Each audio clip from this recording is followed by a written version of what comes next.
สวัสดีครับเดี๋ยวผม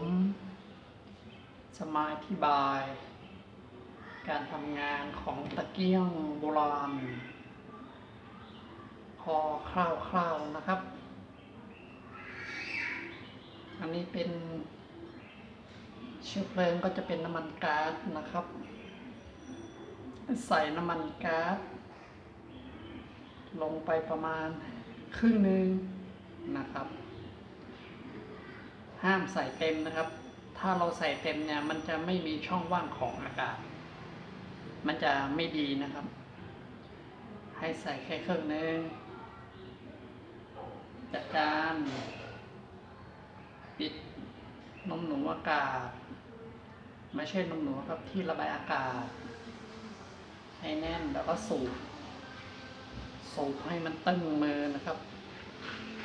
ประมาณ1 ปอนด์มั้ง1 ปอนด์กว่าเมื่อมันตึงมือเสร็จแล้วทีนี้จะอธิบายว่ามันทำงานยังไงเมื่อ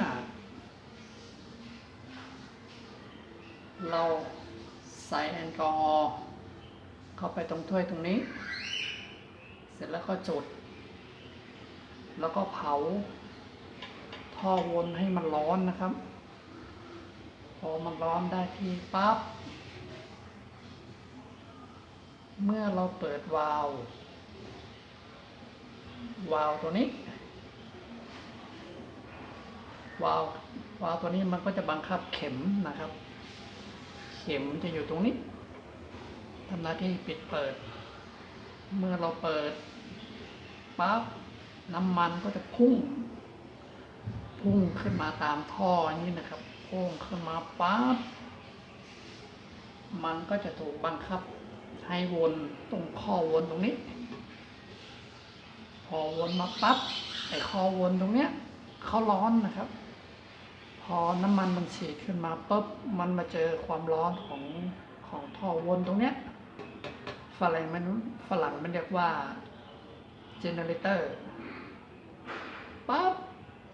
เสร็จแล้วน้ำมันเนี่ยเขาก็จะกลายเป็นไอฉีดขึ้นมารูนี้ฉีดเข้ามาหาคอม้าอากาศออกซิเจนเนี่ยเขาก็จะถูกผสมมิกเข้าไปนะครับขึ้นท่อวนแล้วก็ลงไปหาฝักบัวซึ่งจะมีไส้อยู่ตรงนี้ท่านผู้ชมอาจจะสงสัยว่าถ้าเรา